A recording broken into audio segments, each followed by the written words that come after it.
بسؤال اليوم: كيف هي حركة السوق بهيدا الوضع يلي عم بعيشه البلد؟ أشغالكم بهيدا الوقت تأثرت؟ أكيد تأثرت. بس نحن بحرب وبدنا نتحمل، وفي ضل مقاومة أكيد. يعني لو تأثر الوضع مش بس علي، على كل العالم وعلى كل المواطنين. والحمد لله الله ما بينسى حدا. الحمد لله.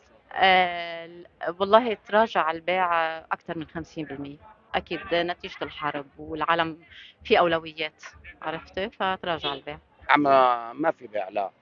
الطيبة لغوها لأنه على الحدود، بنت جبال لغيناها، في كتير أسواق معناتها لغيناها. الحدودية كلها. 100%.